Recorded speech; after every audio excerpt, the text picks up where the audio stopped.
Good evening, everyone. My name is Kenny Martin Ocasio. I serve proudly as one of the board members to ALMA, the Association of Latinos and Latinas Motivating Action. Welcome to our first, and this is kind of historic, our first LGBTQ town hall. And it is a first because we're going to continue doing this as a series. So we're very excited to begin our first one with all of you.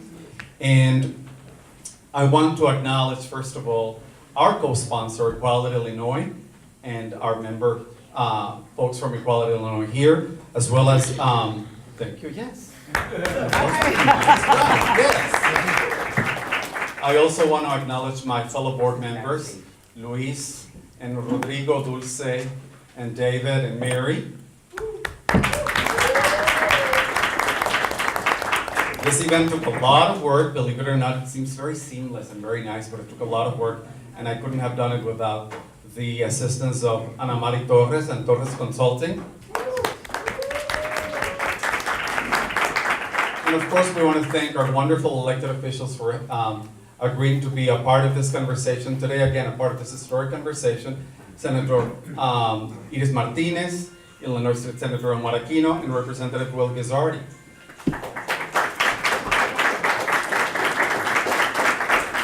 We are here at the Puerto Rican Arts Alliance, which is another one of our wonderful staples of our community, and I want to thank them for allowing us to be here and sharing their space with us. And I would like to bring Carlos Hernandez, Executive Director and founder of the Puerto Rican Arts Alliance, to tell us a little bit about this space and this organization. Thank you, Kenny.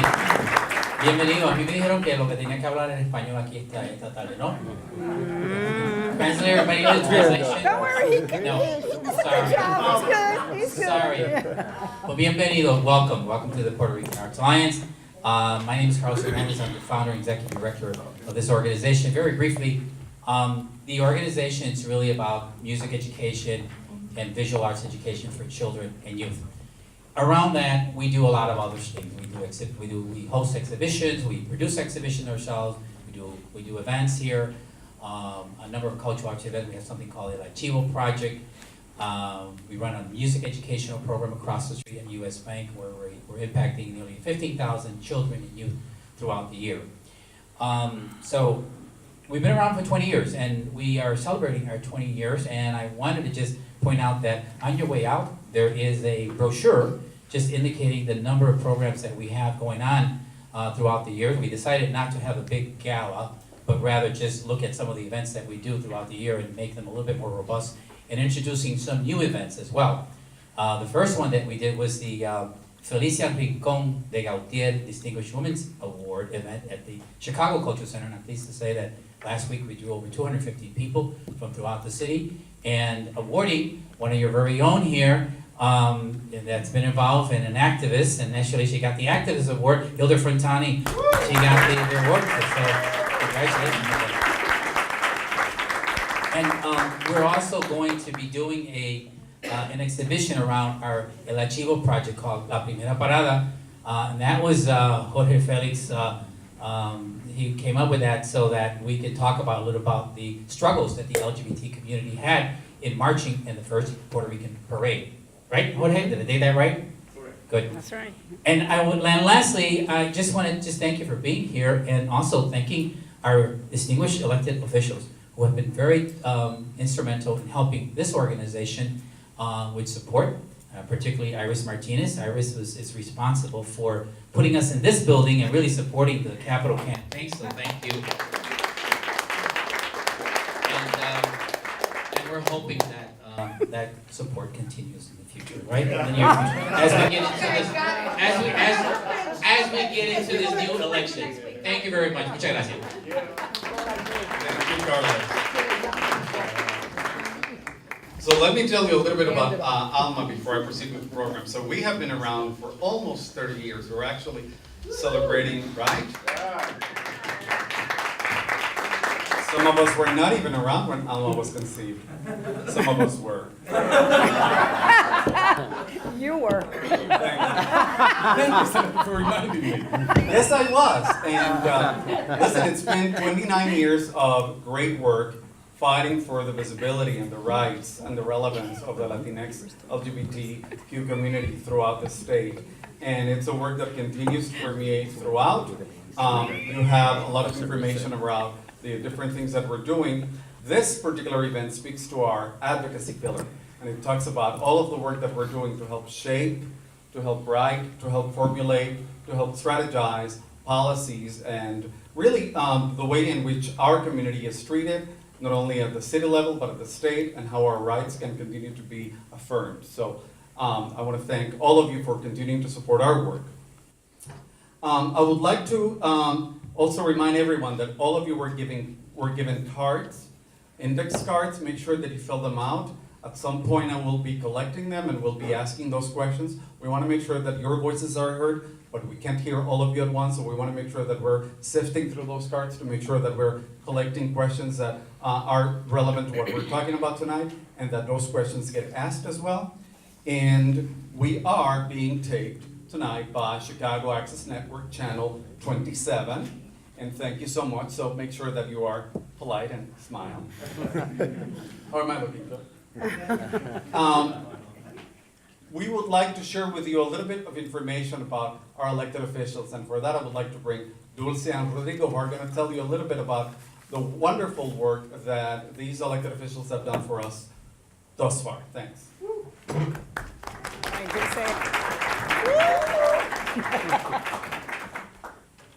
Buenas tardes. Buenas tardes. How's everyone doing? We're good, we're good.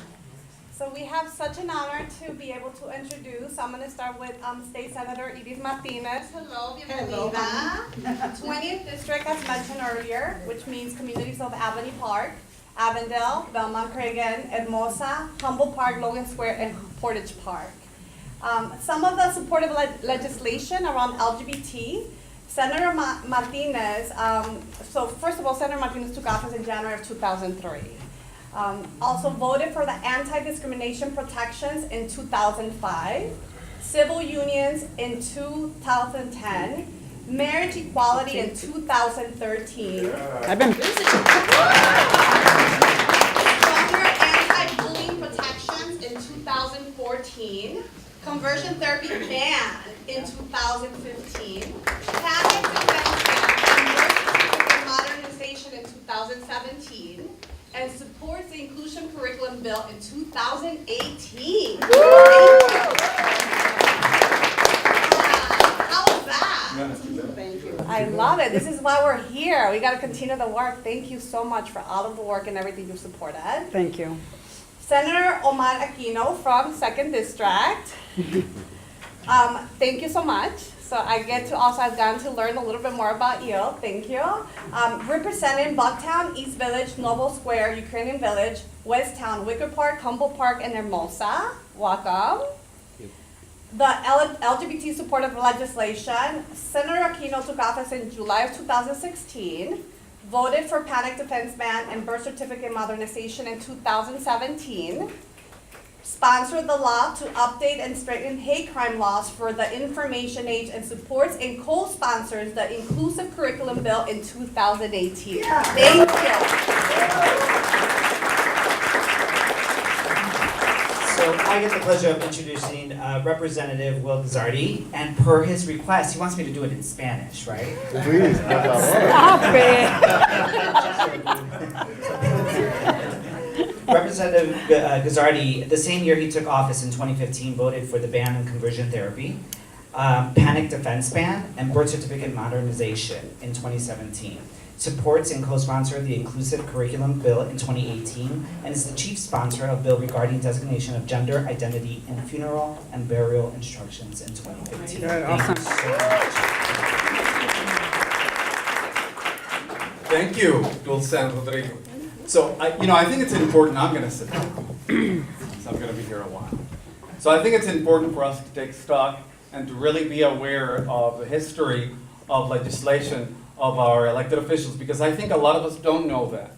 And I think some folks were surprised at some of the things that you have all been involved in voting for. And so it behooves us in terms of civic engagement to know these things, to really be apprised of those things, because Otherwise, we wouldn't have the rights that we're enjoying today. So I wanted to make sure that we get to know that. Having said that, what I would like to do is now turn it to you and tell us a little bit about you that we didn't get to hear, and why are you here? Why did you agree to do this with us today?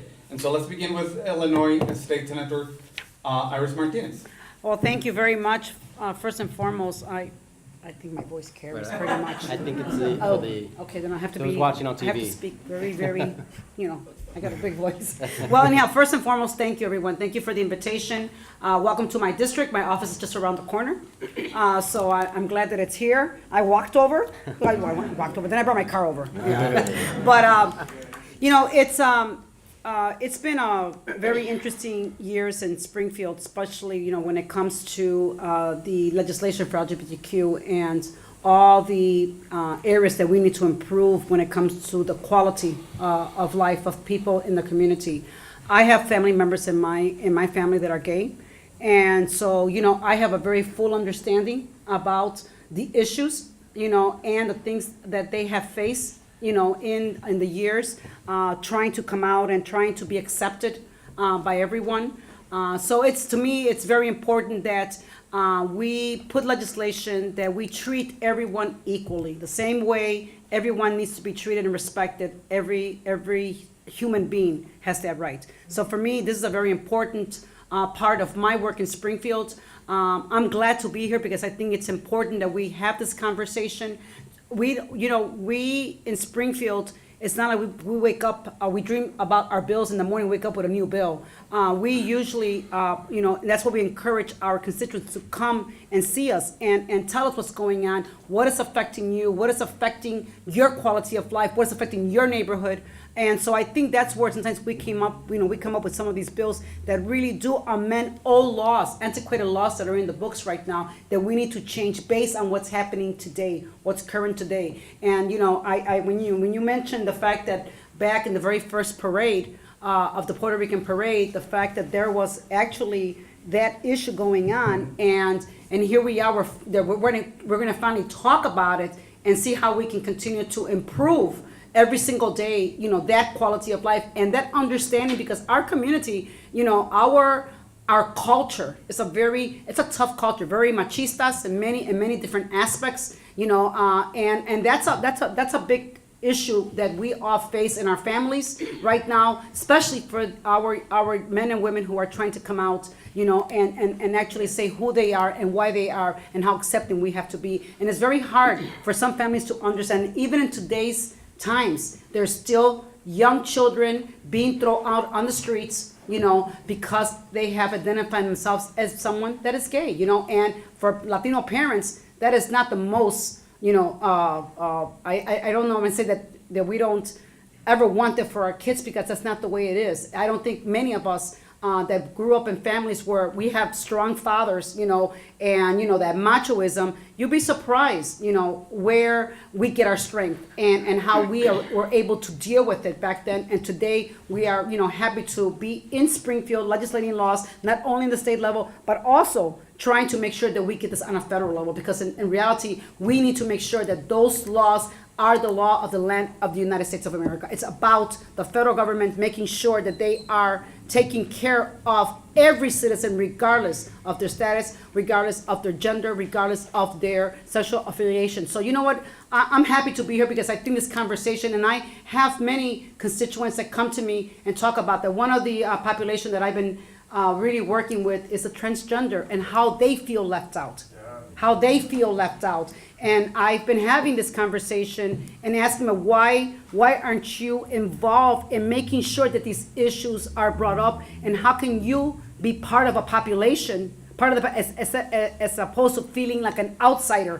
So I want to be able to learn more about this and how we can work, because I think the transgender community also needs a lot of work, and I'm stepping up to the plate and making sure that we can do whatever it needs to make sure that every person is treated equally. Awesome. Thank you so much. Gentlemen? well, first and foremost, I wanna thank you all for being here. I want to thank Alma for putting this together and for Equality in Illinois for also co-sponsoring. Carlos and Pra for inviting us into this lovely space that unfortunately is not in my district, but in the Hello. senator's district here. You're welcome today. Redistricting Just today, com- just today. No te- Redistricting is coming up. Oh, yeah, don't you dare. Mira, no te. Pero, did you see that? I didn't say anything. I'm being really, really nice here. Woo. The newest and youngest. Ya viene. To go back to of why I said yes to be here, why I thought it was, and why I believe it's so important to have this conversation, is because while we are in 2018 and it seems like our society moves forward and so forth, there are a lot of things that that unfortunately show us that we are not as far progressed as a society as we wish we could be. And many times it's through legislation that's antiquated. Laws change. You know, we have different administrations that come in the federal level, that come in, you know, in the state level and whatnot. And so as legislators, we need to make sure that we are keeping an eye on protecting those laws like equal marriage and other things that affect this community and all communities. But also to make sure that we are advocating for inclusive laws that make all communities inclusive and our societies more inclusive, like the curriculum education legislation that we have this year.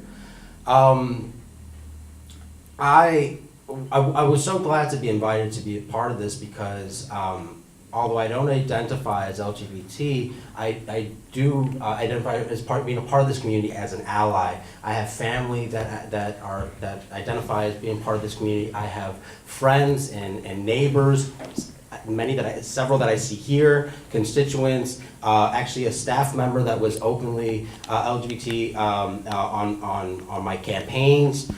So it's a personal issue for me. And as a younger legislator, I have a different lens. I was around during the start of this organization, but I was, as noted, probably very young. And his Pampers. I'm sorry. 29 years ago, right? Yeah, But as the only millennial in the Senate and one of the youngest ever to do my job, I think I bring a different perspective and a different lens, and I have used that to communicate with my colleagues to encourage them to have the courage of the convictions and do what's right and vote on certain laws that we actually, one of which was the last year when we were debating the law on the birth certificate. I went to the Latino caucus members in the Senate and I spoke to each one of them personally that although the law and the bill rather wasn't something that it was my bill, I wasn't the chief sponsor, I wasn't going to get credit for this or whatnot, but I thought it was the right thing to do because we had a trans intern in the Senate who was brave enough to tell their story. He was brave enough to go tell his story in committee. And I said, if that young person who was about 18, he was a senior going to Loyola, I'm a proud alum, go Ramblers through Final Four.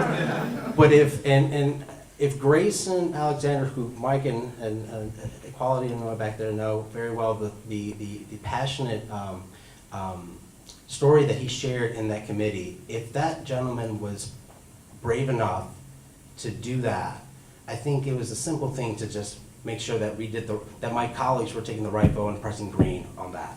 And so I'd like to say that as a Latino caucus, if you go back to that vote, all 5 Latino members voted yes on that, and I'm proud of that.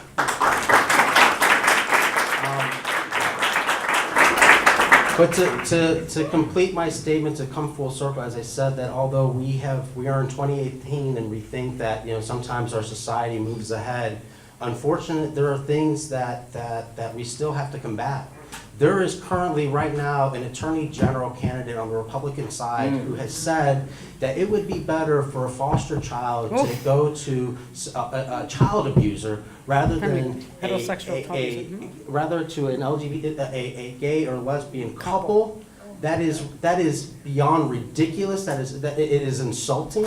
I have family here. Hilda and I are connected through family. I know of LGBT families that have raised great people that have contributed to this society, And to say that it would be better to give a child to a child abuser over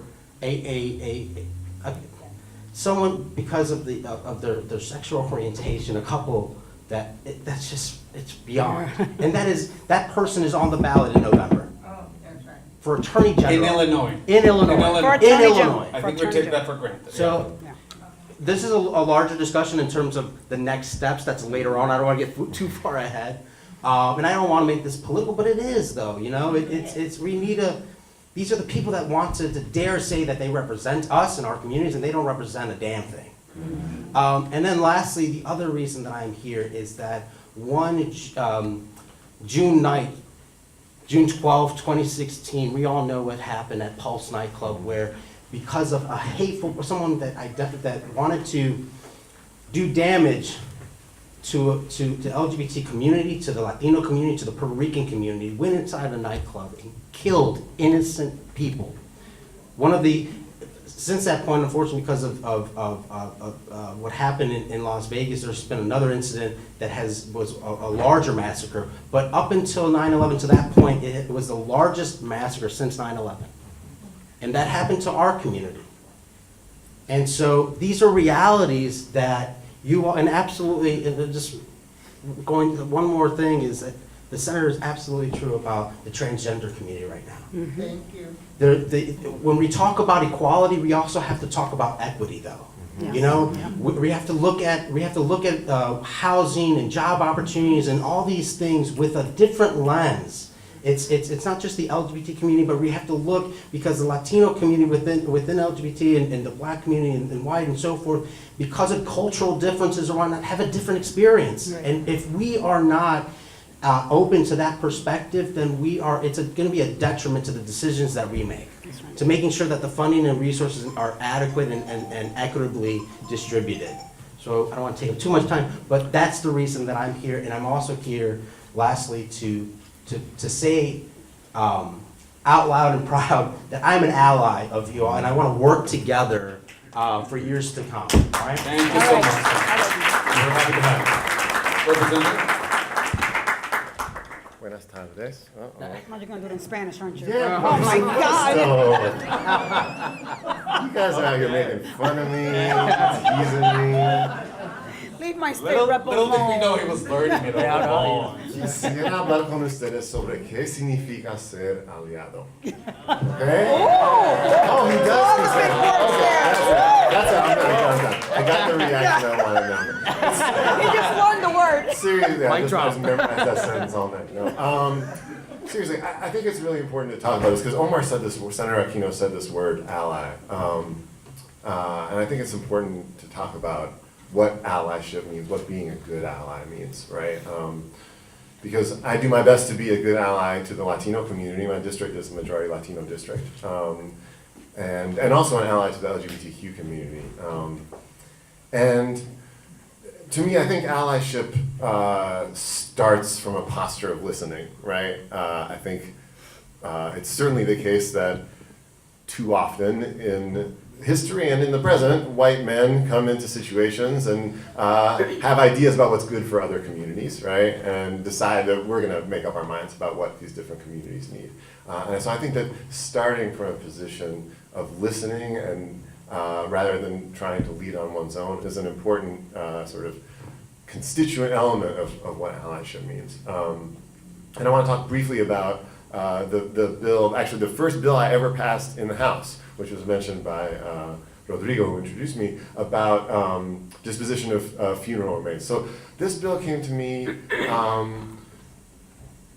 came out of an incident that happened in Montana, where a young trans person died, and she was buried by her grandparents, who had never accepted her identity, and buried her using her birth name and in male dress and using male pronouns, and just refused to accept her identity. And so her friends would come to her, came to her funeral service and were just appalled by this. It's like, this is not the person that we knew and loved and cared about. Whose funeral is this? And so this was an issue that the LGBT community was eager to address, and so this bill, again, I think it was Senator Martinez who said this, that so many of the important bills that we heard about tonight and the bills that we're working on now, these aren't just our little brainchild that we came up with one day, right? And I think it's really important that it doesn't work like that. That the legislation that we champion is driven from the community, right? And that we have an obligation to come to events like this and to be in relationship with you all and the organizations in which you participate from a posture of listening. What challenges is the community facing and how can we address them? And so I want to make one more point, and then we'll turn it over for some questions. But I think it is certainly the case that there are a number of vitally important LGBTQ specific issues that require our addressing. And I think this inclusive curriculum measure that we're talking about, and we'll probably talk more about tonight, is a really important initiative to make sure that LGBTQ history has a special place, a distinct place, unique, separate and apart, like not just sort of like into the general wash of the curriculum, but that a distinct amount of time in the school day is set aside to educate our children about the contributions of LGBTQ people throughout history. That's what it's going to take to help transform culture, and that's what it's going to take to raise a generation of people who see LGBTQ individuals as leaders and as historical figures in their own right. So it's a very important bill. And I also want to say that the issues that confront the LGBTQ community, in so many ways, they're everyone's issues, right? And that we have an opportunity to build coalition with other communities who are facing similar challenges, who are facing similar structural obstacles and oppression, right? We talk about education funding and making sure that our neighborhood schools have the resources that they need. The ratio of social workers to students, it's recommended, like the ideal ratio, or not ideal, but ideal is probably 1-to-1 or something. But the minimum ratio that they suggest is 1 to 250, so one social worker for every 250 students. In CPS, on average, it's 1 to 2,000. Right? And that's an issue that affects every child in every community, and particularly our LGBTQ children, right? Who need those supports. But that's an opportunity to build relationships and alliances and to work with other communities to advance our causes. Senator Aquino mentioned the shooting at the Pulse nightclub. Gun violence is an LGBTQ issue. It became, in unthinkable fashion, an issue that speaks right to the heart of this community. And we are working on important legislation this year to tackle gun violence. And I think we've all been so incredibly impressed by the organizing of the Parkland students and the movement that's building in this country around gun violence. And lastly, I'll talk about healthcare, which affordable access to healthcare, my goodness, that is an LGBTQ issue. And I'm working on a bill this year. I got to do a plug for my own stuff, but it's important. You guys remember Martin Shkreli, the pharma bro? So his drug company, the thing that made the news, his company bought up the rights to manufacture a drug called Daraprim. Daraprim treats a condition called toxoplasmosis. Toxoplasmosis is a condition that it's based on a parasite. It derives from a parasite that most of us have in our bodies right now, and it's totally fine and we don't have any kind of problems. But when you're immunocompromised, the parasite gets out of control and you get this condition called toxoplasmosis. So as you might imagine, AIDS patients are some of the most vulnerable people to this condition. Daraprim cost $13.50 a pill when Martin Shkreli bought the rights to manufacture it. And he raised the price of that drug to $750 a pill. $13.50 to $750 a pill. And what happens? The doctors keep prescribing it. The patients have to keep taking it because it's the only thing that's going to keep us alive. And all that happens is his company makes crazy profits, right? So I have a bill in the legislature to address this issue of price gouging of prescription medications. Affordable healthcare, guaranteed healthcare is a basic human right, is an LGBTQ issue. So I say all this to say it's really important, for us to support the LGBTQ community on specific issues that relate directly to those specific concerns, and we have an opportunity to build this broad coalition as we see that our issues are addressing so many other communities as well. Sorry for taking. That's quite all right, I'll thank leave you it so there. much. We'll take the questions. Once again, I want to remind you that we want to hear from you. We gave you index cards. Make sure you fill them out. For now, I'm going to be asking some specific questions of the elected officials. Once I'm done with that, I'm going to be looking at your questions so that I can ask them as well. You spoke about challenges, and one of the things that I wanted to have you speak about is, what are some of the challenges? And I think a lot of people take for granted that we're in Illinois, and perhaps it's a progressive state, but as you mentioned, there are folks who have very regressive agendas and are running for office. So I wonder if you could speak a little bit about the challenges that each of you has faced in being supportive to our agenda and having a progressive agenda and being supportive to our communities.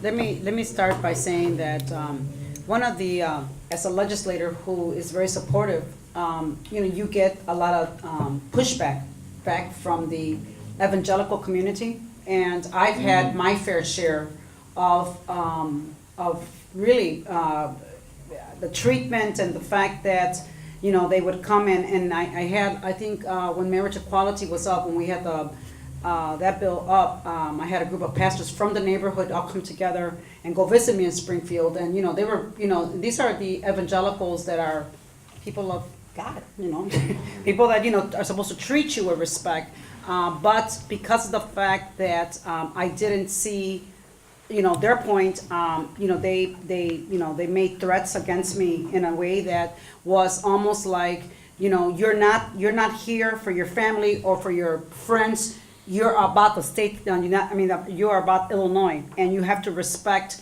the people of Illinois. And that was like their argument. We went back and forth. At the end, they said that I needed a lot of prayer, and I said, yes, I do need a lot of prayer. So I let them pray over me. But, I was not ever going to let them sway me or make me feel guilty about the things that I was about to do. The archdiocese came on to me when I was just trying to pass a bill actually mandating insurance companies to cover contraceptive. They came where I got to the point where I was going to be excommunicated from my church. And I said, well, I'm going to excommunicate myself from the church because I'm still going to pass this bill regardless. So these are the kind of things that sometimes we have to take on that people don't know about, and they make it so personal. And because of the fact, and again, and it's the Latino community, the Latino culture, they're tough. They are a tough, community that sometimes we have to struggle with our own in order to educate them about how this person is different from this person because of their sexual orientation. What makes this person less of a human being than the other person? Sometimes I have to challenge them to that, and for people that come saying that, I'm a sinner, we all are sinners, at the end of the day. That's what I say, we all are, and I only have one man who's going to forgive me, it's going to be the man up there. That's the only one so you have these kind of things that you have to constantly be up against, and having to defend yourself and defend who you are and what you believe in because of the fact that your community expects that from you. You're elected by the community, and to me, it's important that we continue to, respect people's ideas, people's thoughts, people's religions, but at the same time we have to also respect the people who we represent. And I don't have a community where only straight heterosexuals live. I do not. And whoever lives in that community, whoever represents that community, let me know, because I would love to go and talk to them about mixing it up a little bit. You know what I mean? So in reality, those are some of the challenges that you face, and you face the challenges of the other side of the aisle that is very ultra-conservative, that will make the comments, that will have campaigns out there, ugly campaigns, ugly ads, and I think that we have to continue. I think at the end of the day, it's about education, it's about education, it's about education. It's about making sure that we continue to educate those individuals that don't seem to understand that these folks are our children, they are our neighbors, they are our co-workers, and you know what, the same way we respect each other, we need to respect everyone. And so I think that, this is some of the challenges that we face, but you know what, I love a good fight, I'm from the hood.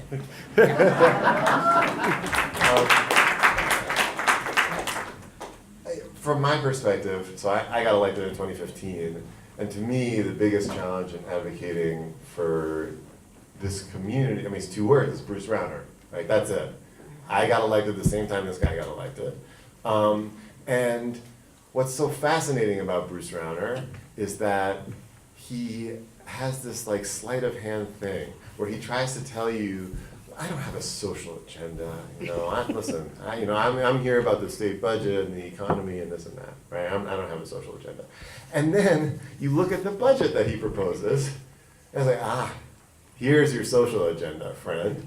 Every time this guy proposes a budget, every single year, he's done 4 now, he talks about zeroing out funding for ADAP, the AIDS Drug Assistance Program, right? Providing AIDS medication to low-income people. He zeroes out funding for autism. He zeroes out funding for our immigrant welcoming centers. This has been like a crusade for him to get these welcoming centers shut down. So there's his social agenda, right? It's right there in the spreadsheet. And he's not out there, he's not Jeannie Ives, right? He's not out there running television commercials. You guys all saw that commercial with the transgender person, right? Awesome. Oh my God, how?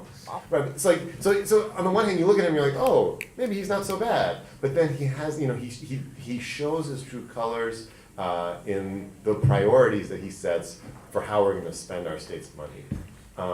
And so every year, it's been this fight to get these items back in the budget.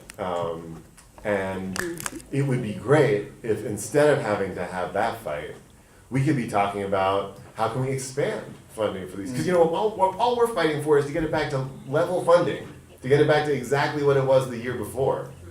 And that ain't progress, right?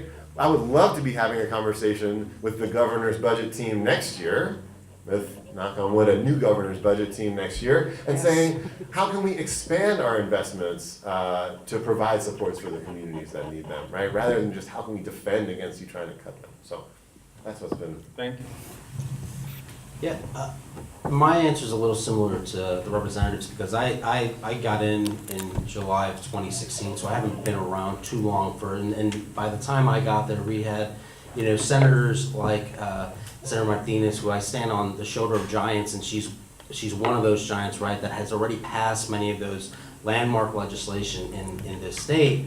But I think what the representative was saying earlier of how the issues that affect this community really are similar issues that affect all communities, right? When we talk about gun reform, social services, healthcare, housing, and so forth. And what I was going to say, he alluded to Bruce Rauner. I was going to say gridlock. A lot has to do with our governor, right? And no budget, which has directly to do with our governor. The no budget and the gridlock and whatnot, that's not something that just sort of happened. That was something that was actually actively it was sought out. It's because when you can try to cut a few things in your budget proposal is one thing, but when you can have gridlock and just cut everything across the board, well, that's a whole different story, right? And so that's been a challenge for me. When we got in, luckily last year, I'm not saying because of me, but we got a budget in my first year. But it really, what's unfortunate is that we're just trying to get back to the normal funding that we once had back in fiscal year 15, I think. Yep. So it's not even like that we're bringing back funding to give more. It's just trying to get back what we had, and that's unfortunate. And so that's a purposeful thing. And so lastly, it would be political partisanship that brings that on. But in this state, it's not even really political partisanship. It really is our executive branch, our governor, who just got in there and wanted to shake up Springfield so much that I think he concussed himself and didn't know how to govern. Yeah. And hasn't governed, but it's not even like a mistake. It really is. That's has been part of his plan. And so that has been the challenging part is that this community and all communities we resources and funding for social services and all these things, and we can't provide that if government's not functioning enough. Thank you. Once again, a reminder, we need your questions. If you have already completed your cards, make sure you raise your hand. David will be picking them up and collecting them, and then we'll be able to ask those questions. I don't see one hand up. There's the hand. There's another one. Thank you. It's not an auction, but you're a winner and you're a winner. So listen, I wanted to go, thank you. So I wanted to piggyback on that for the next question, which is then given sort of what we're facing as a community from the national level and at the national level from this president's very regressive agenda, we are now facing another attempt at a ban for the transgender folks to service in the military. What are some of the protections, what are some of the measures at the state level that we can count on, begin to fashion to help preserve the gains that we have been able to make at our state level that you made possible for us? So what can we be doing, or what things should we be looking for? Well, you know what, I think that this past year, one of the things is the preservation of what we've already put in place. I think we have to make sure that there is no repeals, that there's no one introducing bills, and you'll be surprised how many bills are introduced to actually repeal a lot of the things that we've put in place for the LGBT community. Good thing that, we actually run, we have the assignments where all these bills are looked at, and they are weaned out, in a way that, that are, when we see a lot of anti-immigrant bills that are introduced by the other side of the aisle, unfortunately, that happens. So again, we have to just continue to be, very vigilant on any kind of legislation that is introduced, or that we look at anything that might actually take away from the things that we've done. I think this past 2017 was a good year, with the ban, with the, conversion ban. I think that there's a lot of things that were important, that were brought to us, and that's why I say it's you have to be involved with us. You have to come to Springfield or come to our offices and talk about Quality Illinois is so good at bringing great legislation to us, or just issues that we need to address. We have the people to write the bills in Springfield. The thoughts are important, because in thoughts we can put thoughts down in paper and create, or amend some laws that are already in place that we can actually, bring our, our laws to a current state. So, I think that what we've done so far, it's been I think it's been very important. It's been monumental in the sense that we've been able to put some laws in place here in Illinois to give protection to the LGBTQ community. But I think we can do a little bit more. I think we can continue to visit our congressmen, visit our U.S. senators, to make sure that these federal laws that are there, that are being very hostile towards the LGBT community, I think we have to make sure we put pressure on them. And I think we got some great, congressmen and two great U.S. senators that are very much on top of that. But you have to make sure that you let your voices be known, that you are watching what's going on the federal level, because we have a crazy man in the, in that White House. And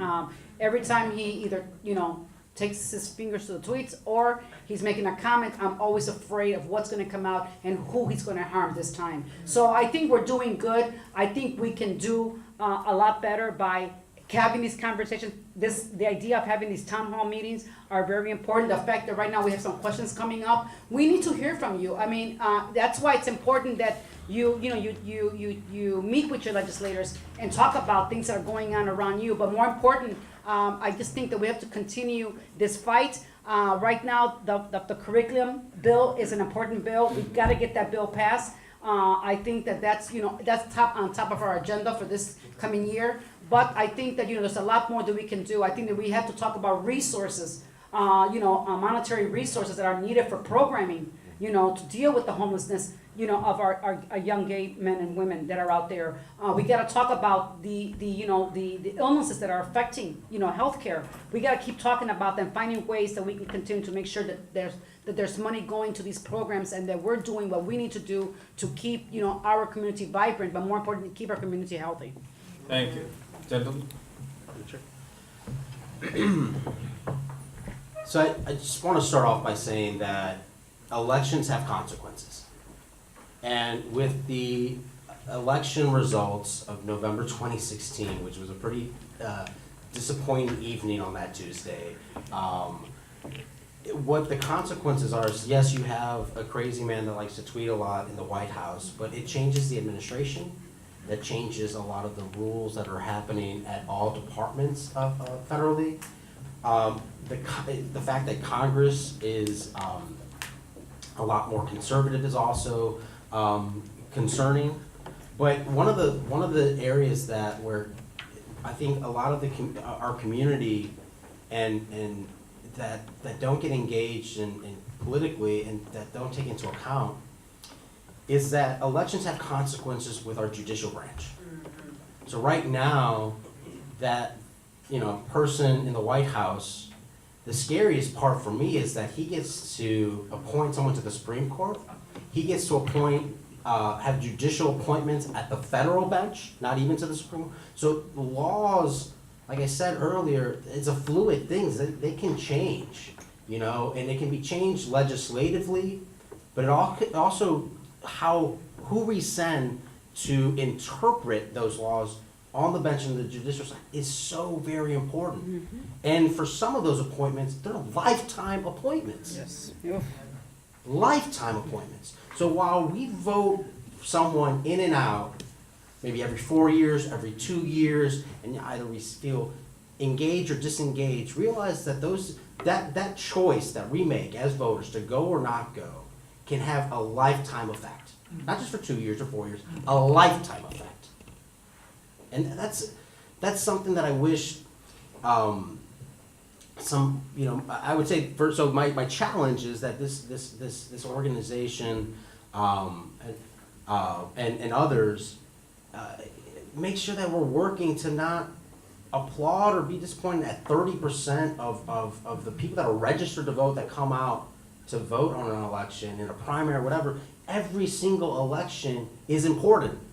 The election for an LSC at your local school is important. Mm-hmm. People should be going to droves to the ballot box, because the people that we send to make decisions, either in Congress, in the House, in the General Assembly, the executives, City Council. and at all levels, can have a lifetime effect on us.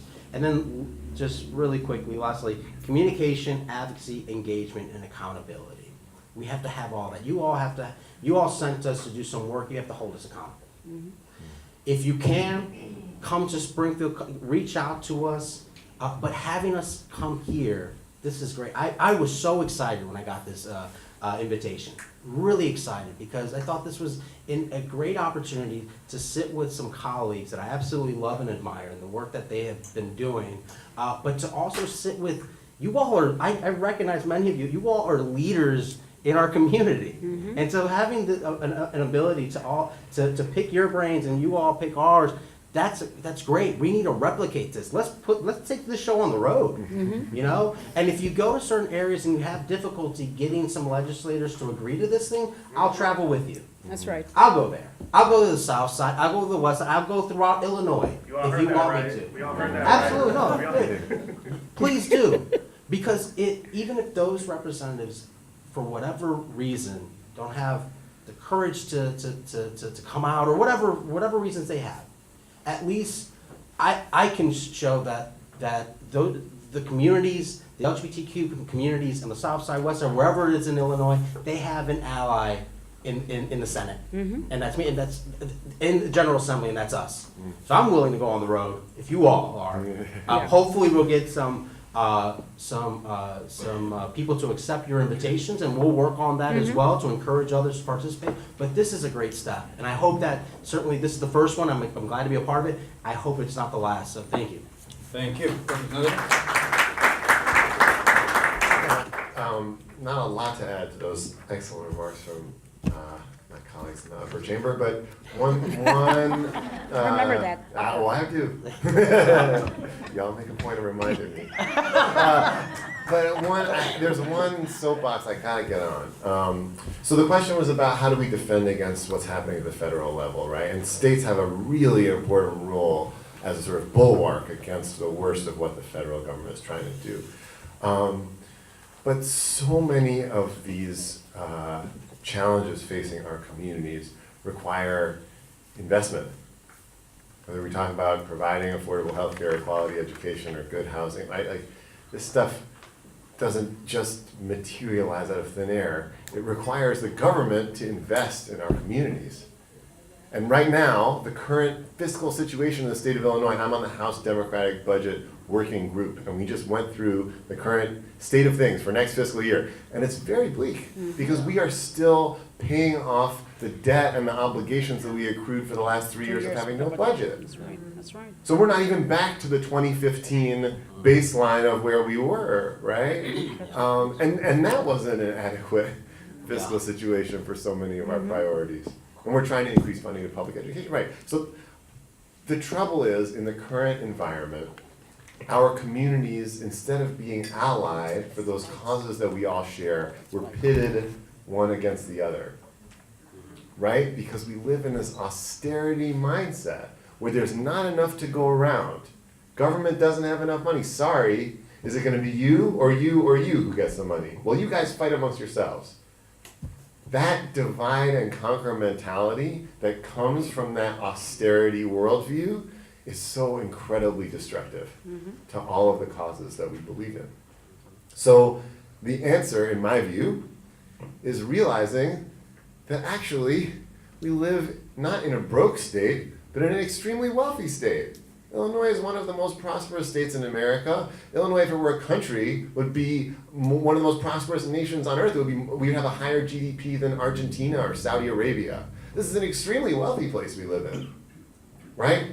Our state government is broke because all those wealthy people don't pay what they ought to in taxes. That's true. And we need a tax system that captures the revenues that are going to the very top, that are going to the wealthiest corporations and the wealthiest individuals in Illinois, so that we can make the pie bigger, so that instead of having to fight over do you get the dollars or do you get the dollars, we can all join arms together and say we all deserve investment, we all deserve adequacy, we all deserve decency.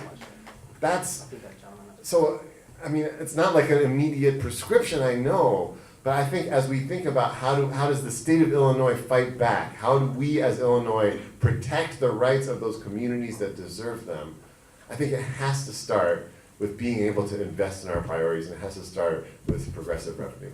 That's my soapbox. Thank you. I can't miss an opportunity to get on the progressive revenue soapbox. Appreciate that. So I have one last question, and before I do, make sure that this is the last time that David is going to be collecting cards. If you need a pen, just give a little signature sign hand thing.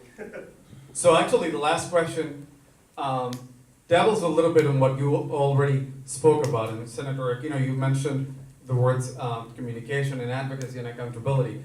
So the last question that I have is, what do you need from us and for us to do, and from us in terms of helping you do, to help advance the progressive agenda that we require so that our rights are preserved and protected? Well, I think that, I think I mentioned at the very beginning, that I think one of the population of the LGBTQ that needs to be in the room, needs to be at the table, are the transgender. We have to talk about the transgender and what's going on and why they feel so much on the outside. I think that's a way of us being able to work together with all, the entire population, that right now is asking us to continue to, pass legislation that will improve, their quality of life, like every other, person that we represent in the entire state of Illinois. I really believe that we have to continue to come up with ideas, come up with, have these kind of sessions where we can all sit down and talk. The Quality Illinois is an advocacy that's there for you, so you can bring these thoughts together and help us create legislation that will improve that, that quality. So, in saying, I think we've said a lot of what are the things that are going on right now, what we've done, but what we can do moving forward is, again, continue to work with us, talk to us. Let's have let's have these town halls. Let's talk about what is going on in the neighborhood, what is affecting the LGBTQ at this moment? How do we, we need to hear from you. And I think that's the only way we're going to be able to continue our work down in Springfield, based on what we have going on right now. We have the budget, we now, next month, well, almost next month, because I already figured we're in April when we go back, but we'll be less than, almost 2 months by the time we have to balance the budget. And so this is the time for conversation. This is the time for us to, work together and bring us, thoughts and continue to have these, I think moving forward is continue to have these town halls, because I think it really brings community together. It really brings the issues in the community out to the forefront. And for us, for legislators, not only us, but as you move to different parts of the city and possibly down the state, downstate, these are issues that are out there. The LGBT community is not only centralized in the city of Chicago, it is out there, and we have a lot of issues that are out there. But again, we have to work collectively together. The population has to come together, because there are sectors within your own, organizations that sometimes feel segregated, and I think that's important that we bring it together.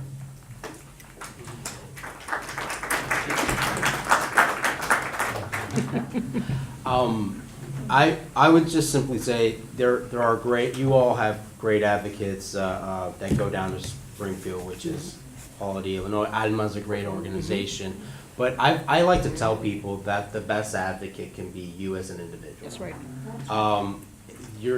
When you can look.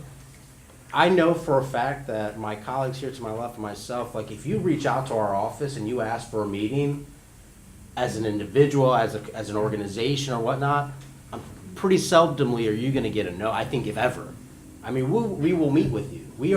You are our bosses. We work for you. This is a representative government, so you all elected us, but you're our bosses essentially. We represent our communities, and you're part of the community. So just simply be as active as you can. If you want to work through your organizations or whatnot, you absolutely could, and they're great advocacy groups and lobbying groups and so forth. But an individual can change this world. I truly believe that, and it's not preaching to the choir if you're coming to talk to us on an issue. You're helping us be better public servants, and so I always say that the best advocate is oneself. Thank you. Representative? Yeah, this is exactly right. And I think the challenge is, right, so often we find ourselves in a situation where it's like, what happened to elected official so-and-so? Like, I volunteered on their campaign 10 years ago and got them elected because they talked about ABC. And now they're down in Springfield or in Washington or in city council doing XYZ. What happened? What happened was 10 years went by, right? And elected officials spend a lot of time in a different milieu, in a different environment, right? Surrounded by all kinds of different voices and forces and influences, right? Springfield is a very different place from this room. And the people that we hear from and the people that we work with, it's a different set of voices, a different set of forces that act upon us, right? A little bit. Just a little bit. So I think that there's a responsibility on those of us who are engaged in our democracy, as you all clearly are by being here, right? Not just, and many of you probably volunteer on campaigns and help people. How many people in this room have volunteered on a political campaign before? Everybody. I figure pretty much everybody, right? Many of you. Yeah. But so I think it's really important that we have to understand that responsibility goes past election day. That if we just volunteer or vote or work and then leave, and they're like, oh, okay, we elected a friend, and now they go and do that, and now I go back home and do something else. That is how that chasm starts to grow between the interests of our elected officials and the interests of our communities, right? So what we need from you is sustained, continued relational involvement. Right? We talk in my office a lot about this word co-governance. Co-governance. Now, I'm not governing you. It's not a transitive verb, right? It's not like you get governed by me, I govern you. we govern together. That you are in relationship with me, and we talk about the issues, and I share with you the challenges that I'm facing, and you share with me the challenges that the community is facing, and we govern together. I think that's the model that I aspire to, and it's a challenge, and it's a struggle, and we're all busy people, and we don't have time to go, engage in all these fights all the time. But we really try to build structures to do that, and structures like this one are incredibly powerful tools to make that happen, right? Just structures in which leaders, engaged members of the community, and elected officials are just in a room talking to each other about the issues that matter. This is so important. So I just can't thank you all enough, Alma and Equality Illinois, for giving us this forum. So listen, we have, thank you so much. We have some questions that we want to make sure that get asked. So for that, I'm going to bring David Gauna from our associate board to ask them for you. Also remember LGBTQ Lobby Days on April 11th, so join us. Awesome. Hi, everyone. Hi. How are you all doing? Awesome, awesome. I just want to acknowledge our candidates over here. You guys have been doing a really great job. Thank you so much for that. So we got some really great questions. We have some great questions and some good challenges for you. Can you hear me? Yeah. Awesome. The first one I'm going to read is, I'm wondering if you all can speak to what SB 3249 will look like in a practical sense. The bill discusses inclusive textbooks. Who will decide what content is inclusive? How can we expect these textbooks to get into the hands of students with the continued divestments and disinvestments in Illinois and Chicago schools? Thank you. Anyone want to Take it away. Okay, you go ahead. It's a great question. Whose question was that? Is that inappropriate? Is this supposed to be a secret ballot? Okay. All right. Well, it's a great question. Didn't mean to put you on the spot. So I don't know about technically who's going to make the decision about what constitutes inclusivity, and Mike Ziri from Equality Illinois has volunteered himself to answer that technical Yes, aspect of I the was gonna question. say yes, yeah. But in terms of how are we going to make sure that the resources are available to our students, I mean, there's a two-part answer to this question in my view. On the one hand, like if it's in the school code, the schools are going to be required to find a way to provide these resources to students, right? If they're legally obligated to, they'll have to. And then the second part of the question is back to what I was saying before, which is that it's a small pie of resources that school districts have available to themselves. And so like, are we entering into this, framework of like pitting, these interests against those interests, right? It's like, well, if you got to buy the books for that, do you get to buy the books for this? And that's a problematic dynamic, right? And so we have been working, all of us worked really hard on this new school funding formula that the state has implemented recently. And part of that is that every year our goal is to invest an additional $350 million every year for the next 10 years in public education in Illinois. And those resources are being distributed to schools on the basis of need. So our job and our answer to that part of the question is that we are trying to make the pie bigger, right? We're trying to make sure that districts have the dollars they need to meet the requirements of this bill, and also all of the other requirements that we put on them and the requirements of like what it takes to educate students. It's the issue, it's always who's gonna pay for it? How are we gonna get this in the textbooks? Are we gonna have, so that's always the questions that, will always be, we'll be faced with by the opposition. Again, we're hoping that, when one time that we are able to pass this bill, and we hope it will get signed into law, which I'm not hearing that's gonna happen. So, it's a bill that we'll probably end up carrying to next year, because of the fact that we can pass it, but he's been vetoing a lot of bills. So I am hoping that, we get this passed. Now, then the challenge becomes, how do we find the dollars to make sure that books or material are actually, printed. That really comes at the end when after we, everything goes through the rules, and regulations, where, you know, how the bill is, going to be defined and everything. ISB, I think that that's gonna be the place where we have to make sure that ALMA and Quality Illinois is at the table when it comes time to designing the context. So that's something that, again, is all part of the process, you know what I mean? But one time it passes, you know, where we have our due diligence, then it becomes where, you know, everybody sits down and then starts talking about the curriculum and how's it gonna look. But the question that's gonna be raised, I know this session, is how we're gonna pay for this. It always becomes where the dollar's coming from, and again, here is another mandate, because they love to use the word mandate on the curriculum at the schools. So again, this is an issue that we always seem to face, you know, and we can make it optional, you know what I mean? Again, these are all things that it's brand new. I mean, we're dealing with it right now, but I think, and I really am hopeful that we're gonna get this passed. Just a few things, I think they covered a good portion, but just to go back, like, this is a great question, okay?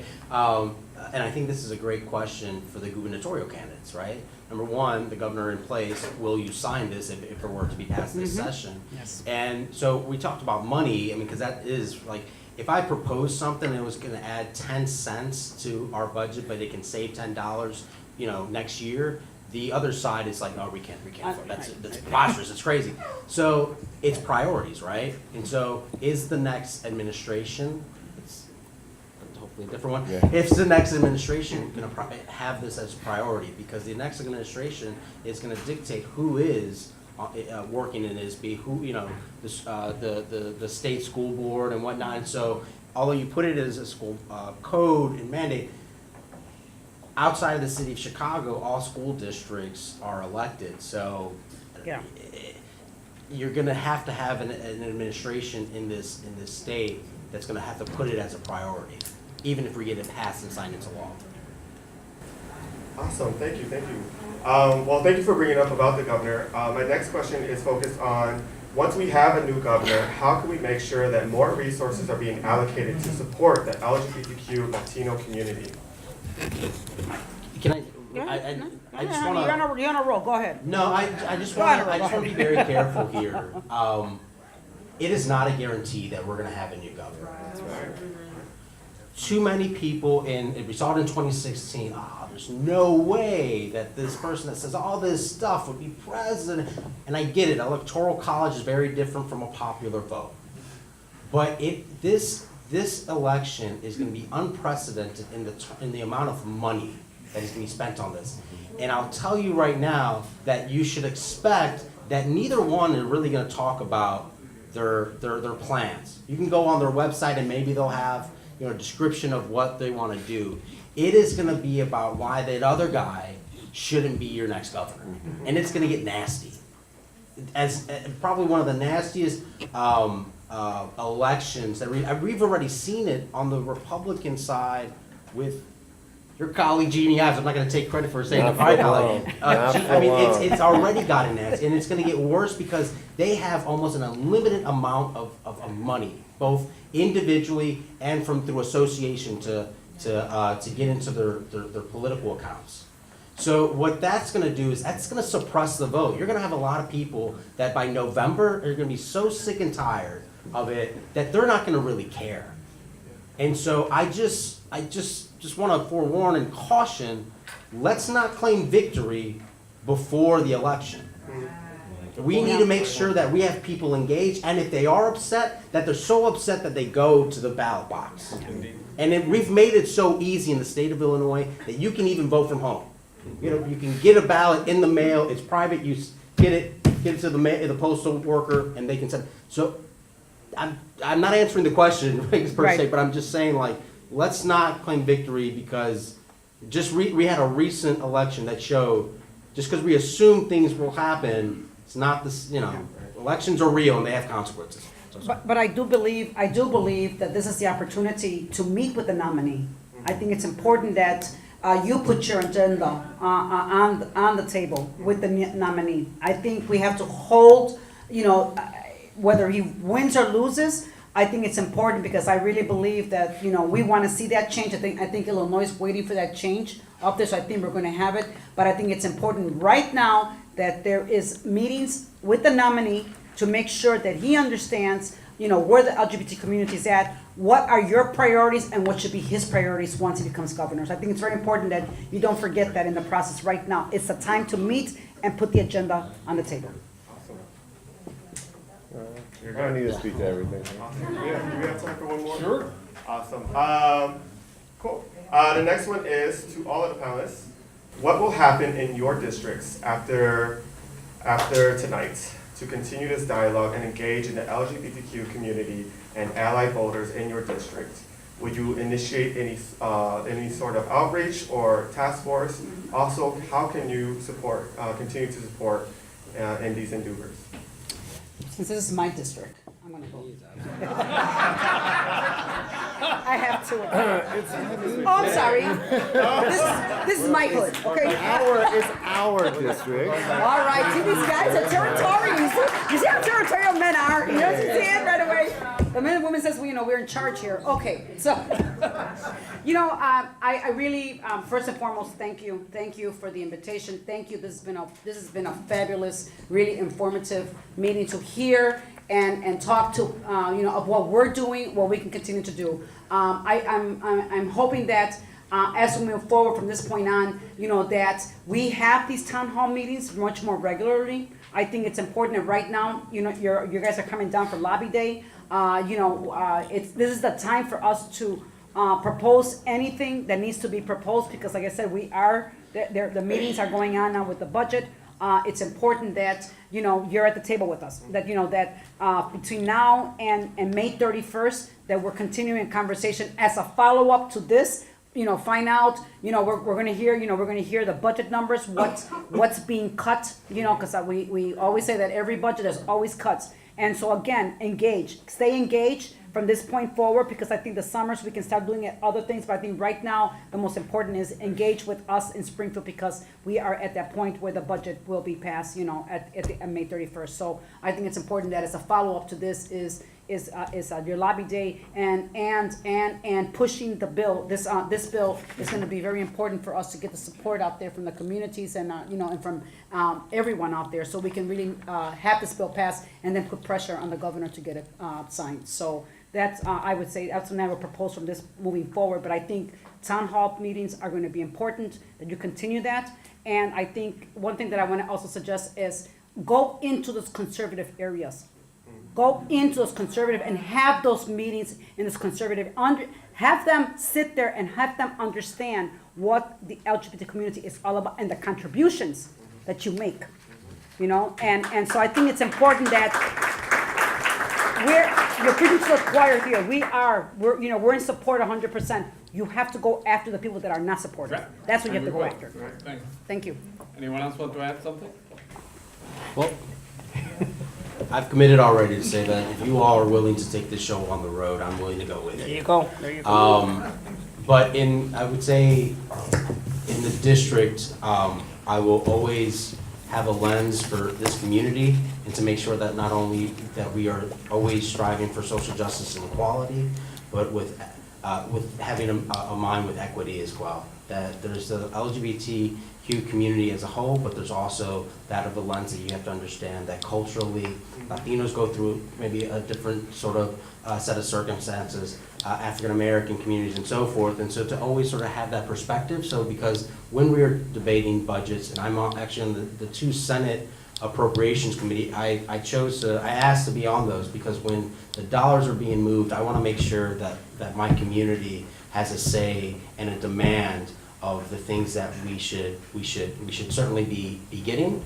And like Representative Gazzardi said, we need to change our structure in this state of how we tax, because this is a very, very wealthy state. That's right. And if we just had a system that would have those that can afford to pay more, and they should, then we could actually be able to afford a lot more things in our state. That's right. That's right.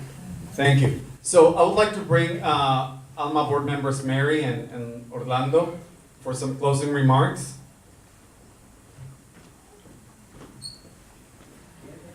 Thanks. Thanks, David. I'm gonna stay here.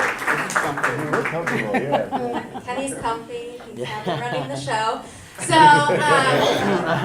again, we're so appreciative of all three of you, and I think that it's really clear that all three of them came really well prepared to discuss this issue. So, thank you for that. And just so we don't forget, a little recap, because we touched on a lot of topics tonight, and I don't want us to forget because they're all equally important. So some of those include family acceptance, foster care and adoption, the upcoming elections, inclusive curriculum, overarching policy issues which include support in school, gun violence, and access to health care, implications for competition for limited resources, homelessness, support for the transgender community, tax reform, sustained constituent engagement, so that's all of us, and then making sure that the LGBTQ voice is heard in conservative communities. So as you said, let's take this show on the road. Let's do it. Okay? Yeah, that's a So recap. the work is just getting started. So I just want to take this opportunity to give a special thanks to Equality Illinois for helping us out. Also the Puerto Rican Arts Alliance, our elected officials for coming out, thank you. But it's really obvious that we have a lot of work to do, so if you haven't had a chance, make sure you sign before you leave. Make sure we get your email, your information, so that way we can keep in contact with you, as well as Equality Illinois and AMA's Facebook, social media pages. We're always posting, and when our next town hall comes up, we'll go ahead and be prepared and show up wherever that's going to be at. So once again, thank you very much. Anamari, thank you so much for your help and everything in this. And thank you, and thanks for coming out.